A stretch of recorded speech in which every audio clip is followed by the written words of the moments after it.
Hello everyone, welcome in today's current affair topic. तो आज हम बात करने जा रहे हैं अरुणाचल प्रदेश से। अरुणाचल प्रदेश गवर्नमेंट ने ये डिसाइड किया है कि 1978 में right to freedom of religions act जो पास हुआ है उसको जाके अब इम्प्लीमेंट करेगा। मतलब कि 1978 से लेकर 2024 तक यानी 46 इयर्स तक ये जो लॉ था वो डोरमेंट स्टेज में था। मतलब इसका कोई भी इम्प्लीमेंटेशन नहीं हुआ। ये क्यों ये लॉ पास हुआ था, इसका इतना दिन से क्यों ये डोरमेंट स्टेज में था, अब जाके क्यों गवर्नमेंट इसको इम्प्लीमेंट कर रही है, इन सारी चीजों पे हम लोग बात करेंगे। ये न्यूज आपके पॉलिटी से काफी इंपॉर्टेंट है। ठीक है, जैसे हम लोग पॉलिटी में पढ़ते हैं फंडामेंटल राइट्स, और वहां हमें आर्टिकल 25 देखने को मिलता है। Article 25 to 28, right to freedom of religions. तो कहीं ना कहीं आर्टिकल 25 इसमें आएगा। ठीक है, आर्टिकल 25 आएगा, right to freedom of religions, उसी पे ये पूरा न्यूज है। तो पढ़ते हैं क्या है। The Arunachal Pradesh government is working to bring 1978 act against the forceful conversion. मतलब कि ऐसा एक एक्ट पास हुआ था कि 1978 से पहले अरुणाचल प्रदेश में फोर्सिबल कन्वर्जन हो रहे थे रिलीजियंस के। मतलब वहां के जो एथनिक ग्रुप थे वो अपने रिलीजियस को छोड़कर क्रिश्चियन को ले रहे थे, क्रिश्चियन को अडॉप्ट कर रहे थे। एंड दिस अडॉप्शन जो हो रहा था वो बेसिकली फोर्सफुल हो रहा था। इसलिए गवर्नमेंट ने 1978 में एक एक्ट पास किया था। लेकिन ये क्या था, कोल्ड स्टोरेज में था। कोल्ड स्टोरेज का मतलब कि अभी तक इस लॉ के ऊपर कोई भी गवर्नमेंट ने रूल्स एंड रेगुलेशन नहीं बनाया था। अभी तक ये लॉ पूरी तरह से अरुणाचल प्रदेश में इंप्लीमेंट नहीं हुआ था। Okay, now government decided to implement after 46 year. So let's talk about the entire story क्या है। Now what was the reason behind for okay framing this law. ये लॉ बनाने के पीछे रीजन क्या था, जैसे मैंने बता दिया कि ये लॉ बना था क्यों। बिकॉज ऑफ कन्वर्जन हो रहे थे, फोर्सिबल कन्वर्जन हो रहे थे वहां के रिलीजियस जो माइनॉरिटीज थे, सॉरी वहां के जो इथनिक ग्रुप थे उनका कन्वर्जन हो रहा था because of Christianity. They are choosing Christianity forcefully. तो इसके ऊपर ये बना कि this law was passed if anyone found who is engaged in conversion by a force, inducement और फ्रॉडुलेंट मीन्स, उनके ऊपर क्या होगा, 2 ईयर का इंप्रिजमेंट होगा और साथ में 10,000 का फाइन भी देना पड़ेगा। इस एक्ट के अंदर आया। This act mandate reporting all conversion to deputy commissioner of the district. ये 1978 में जो पास एक्ट पास हुआ वो कंप्लीटली इस पे था कि anyone who engage in activity that forcefully convert through a force, inducement मतलब हो गया बहला फुसला कर, या फ्रॉडुलेंट मींस किसी धोखे से आपको रिलीजियस में कन्वर्ट कर दिया, तो वैसे व्यक्ति को 2 साल की सजा साथ में 10,000 की जुर्माना भी होगा। और ऐसे कोई भी कन्वर्जन हो रहा है, रिलीजियस कन्वर्जन हो रहा है, जैसे कि हो सकता है वो कोई लीगल हो, ठीक है, आपने अपने मन से आप रिलीजियंस को कन्वर्ट करें, तो इन सारी चीज का रिपोर्ट वहां के डेप्यूटी कमिश्नर ऑफ डिस्ट्रिक्ट को रिपोर्ट करना पड़ेगा। Despite its enactment the act remain dormant 46 year due to lack of implementation rule. 46 year pass हो गए, अभी तक इस लॉ को पूरी तरह से इंप्लीमेंट नहीं किया गया। क्योंकि 1978 के बाद जब से ये 5 डिकेड हो गए, किसी भी चीफ मिनिस्टर ने ये कोशिश भी नहीं किया, उनमें इतनी हिम्मत नहीं हुई कि इस लॉ के ऊपर कोई नया कानून बनाए और इसको इंप्लीमेंट करे। ये ऐसा क्यों हुआ, उसके पीछे है वहां के मेजोरिटी ऑफ द पॉपुलेशन। जैसे हम समझते हैं अरुणाचल प्रदेश की जो पूरी पॉपुलेशन है उनका रिलीजियस बिलीफ कैसा है। अगर हम अरुणाचल प्रदेश की बात करें तो यहाँ पर 3 मेजर रिलीजियस ग्रुप है। पहला है आपका बुद्धिज्म है, ठीक है, बुद्धिज्म को फॉलो करने वाले हैं। फिर उसके बाद क्रिश्चियन है, ठीक है, क्रिश्चियन को फॉलो करने वाले हैं। और तीसरा जो आता है डोमिनेंट ग्रुप आता है वह डोनियो पोलो। ये डोनियो पोलो है, ये आपका थर्ड इंपॉर्टेंट रिलीजियस बिलीफ के जो लोग हैं यहाँ पर रहते हैं। अब जितने भी आप नाम देख रहे हैं, मोनपास, शेरडुक पेन्स, तिलुंग्स, निशीज, मिजीज, ये सारे क्या है, इंपॉर्टेंट इथनिक ग्रुप जो अरुणाचल प्रदेश के डिफरेंट टेरिटरी में है। देखिए, अरुणाचल प्रदेश अलग बिल्कुल ही अलग है अदर स्टेट से, लाइक मेघालय, ठीक, बात करें मेघालय की, बात करें मिजोरम की, बात करें नागालैंड की, बात करें, तो ये तीनों स्टेट में क्रिश्चियन बहुत पहले आ चुका था, क्रिश्चियनिटी रिलीजन बहुत पहले आ गया। लेकिन यहाँ पर 1950s में, अरुणाचल प्रदेश में 1950s में क्रिश्चियन इंटर हुआ। ठीक है, इसके पीछे सबसे बड़ा रीजन था ब्रिटिश पॉलिसी। ब्रिटिश इस पूरे अरुणाचल प्रदेश को एक फ्रंटियर रीजन मानते थे। मतलब इसमें किसी भी तरह का कोई इंटरफेरेंस वो नहीं देखना चाहते। It was completely isolated, even Christian missionaries was not allowed to enter in this state. और ये जो है, ये आफ्टर इंडिपेंडेंस के बाद भी थ्रू इनर लाइन परमिट के थ्रू हम इस चीज को फॉलो करते आए। तो ये जो आप देख रहे हैं east Siang district, this is the one district जहां पर 1957 में for the first time Christian church का ओपन हुआ था। मतलब कि 1950s और 60 का समय ऐसा था जब हम इस अरुणाचल प्रदेश में 100% इतनी ग्रुप थे, 100% जो वहां के इंडिजिनस बिलीव के लोग थे। 1950-60 के बाद से क्रिश्चियनरीज मिशनरीज इंटर हुए अरुणाचल प्रदेश में और वहां पर कन्वर्जन स्टार्ट हुआ। तो देखा जाए तो यहाँ पर मोनपास एंड शेड्युक्पेन जो कि वेस्ट, ये जो ट्राइब आप देख रहे हैं मोनपास एंड शेड्युक्पेन जो कि आप देखते हैं west part of Arunachal Pradesh में है, दे फॉलो महायान बुद्धिज्म।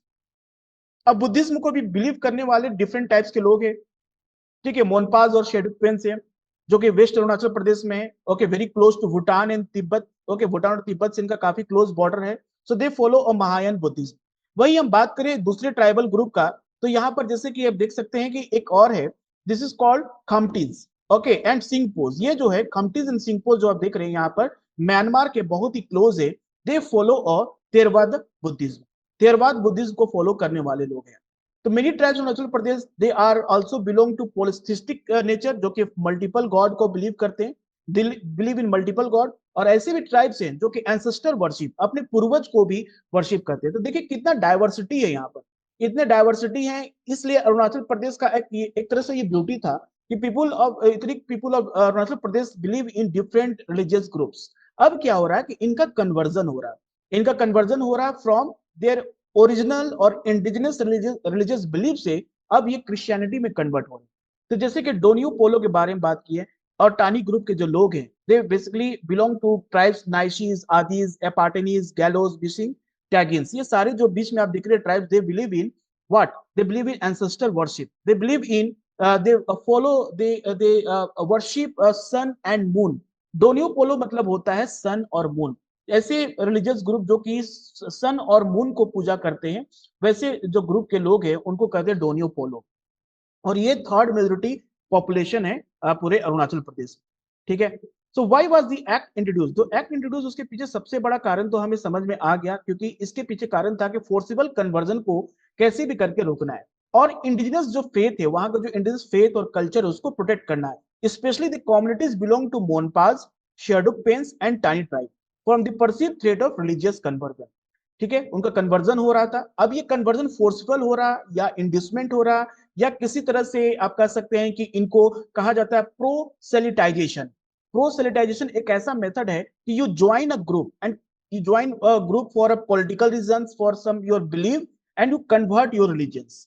तो अगर अरुणाचल प्रदेश की सेंस, अगर पूरा डेमोग्राफी को देखा जाए, तो 1971 में वहां पर 0.79%, अभी आपको पूरा डाटा दिखाएंगे किस तरह से वहां क्रिश्चियनिटी 1950 से लेकर अभी तक का जो सेंसस है उसमें किस तरह से इंक्रीज हुआ है। तो it was in 1979 when you see 0.79% of the population in was in Christianity. ये ग्रो कर गया 4.32 इन 1981। और इसका जो मेथड था, जो प्रोसेस था for conversion of your ethnic group to Christianity, is process called proselytization. Okay, इसका मतलब है कि ऐसे लोग जो जिनको किसी तरह से एक ग्रुप ज्वाइन करवाया गया और उनसे कहा गया कि अपने रिलीजियस को भी चेंज करो, ताकि आपका जो आइडियोलॉजी है वो हमारे आइडियोलॉजी में, पॉलिटिकल आइडियोलॉजी से में आए, और you should follow a new religions that effect the local tradition. Okay, it increase the leading to call for legal measure to safeguard the community. और यही कारण है कि गवर्नमेंट ने 1978 में इस लॉ को पास किया था। अगर हम पूरा अगर डाटा देखें यहाँ पर, तो 1951 में जो क्रिश्चियनिटी पॉपुलेशन थी वो थी 0%। जैसे मैंने बताया कि ब्रिटिश पॉलिसी, इसको फ्रंटियर रीजन था, they not allowed to even enter missionaries. और ये इंडिपेंडेंस के बाद भी इनर लाइन परमिट तक हमने इस चीज को फॉलो किया। और उस समय जो इंडिजिनस फेथ पॉपुलेशन थी वो 100% थी। 1971 के सेंसस में ये हो गया 0.9%, 1981 में हो गया 4.32%, 2001 में हो गया 18.70%, और 2011 में होगा 30.26%। मतलब देखिए 2011 के बाद अभी कोई सेंसस हुआ नहीं है, चल रहा है 224, तो हो सकता है पॉपुलेशन 30% से भी ज्यादा बढ़ गया होगा। ओके, तो जैसे बात करें Christianity, Buddhism, Donyi Polo and animist faith worshipping the sun and moon are the major religious in the region. However Donyi Polo seeing a decline in follower, जो डोनियो पोलो के फॉलोवर्स वो डिक्लाइन हो रहे हैं, क्योंकि इनका जो रिचुअल्स है, जो जिस तरह से इनमें जो रिचुअल्स और जो भी कस्टम्स को फॉलो किया जाता है, that are very costly, that's why they change into Christianity. अगर ये ग्राफ देखा जाए तो इंडिजिनस पॉपुलेशन ग्राफ जो है देखिए किस तरह से डिक्लाइन हुआ है, और यहाँ पर आपको नजर आएगा क्रिश्चियन पॉपुलेशन को 1981 के बाद से प्रोग्रेसिवली इंक्रीज हो रहा है। तो आने वाले समय में ये और भी इंक्रीज करेगा, इसलिए गवर्नमेंट इसके ऊपर इसको फिर से इस लॉ को इंप्लीमेंट करना चाहती है। Now why has the act remain a dormant? देखिए अभी ये फर्स्ट टाइम नहीं, 2018 में भी ये पूरा जो एक्ट है फिर से न्यूज में आया था, क्योंकि उस समय के जो चीफ मिनिस्टर थे प्रेमा खांडू, ओके, प्रेमा खांडू जो उस समय चीफ मिनिस्टर थे, उन्होंने डिसाइड किया था कि this law will be repeal, anti conversion law, okay, इस लॉ को वो खत्म करना चाहते थे।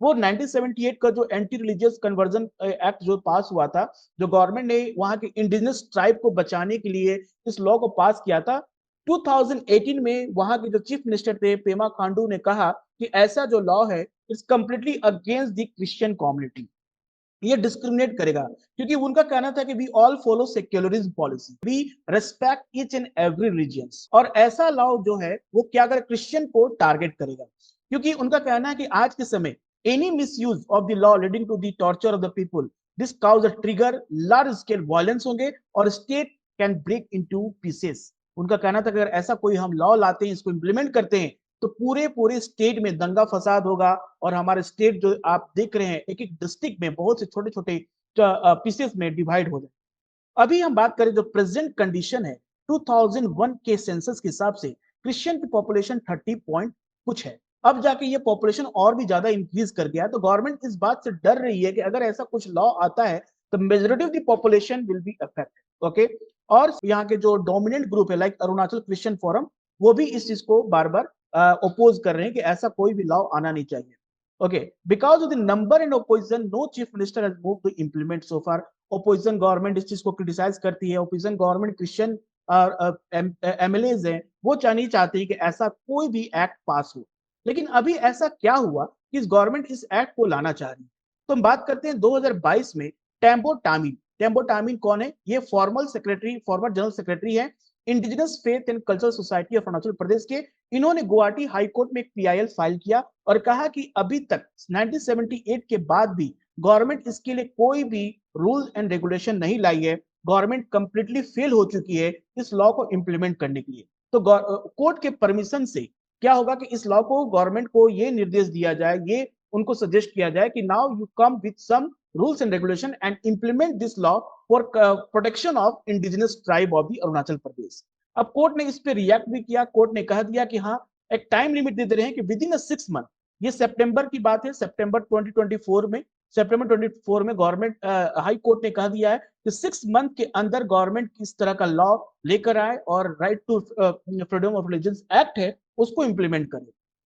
Okay, so prominent like indigenous faith and cultural society of Arunachal Pradesh, ये इनके जो ग्रुप के मेंबर है वो कहते हैं कि द एक्ट इज वाइटल, ये एक्ट बहुत ही इंपॉर्टेंट है to preserve indigenous tradition and counter the rising the conversion rate. जो कन्वर्जन रेट हो रहा है वो चाहे किसी भी तरीके से हो रहा, उसको रोकना बहुत ही जरूरी है।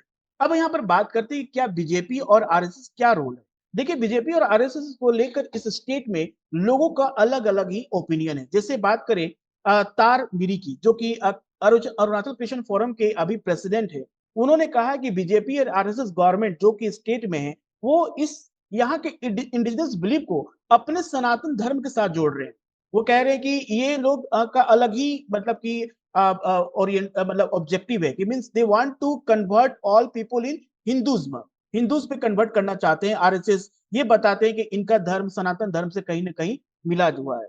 लेकिन वही दूसरी बात करें तो माया मूर्तेम जो कि जनरल सेक्रेटरी है, उनका कहना है कि presence of BJP, okay, presence of BJP RSS in state is not anything interfering in our religions, they not interfering our indigenous belief. वो कहीं ना कहीं हमें मदद कर रहे हैं, ओके, हमारी मदद कर रहे हैं। They guided us in institutionalizing the documenting our faith, specially the recording our prayer in written form in नियतम।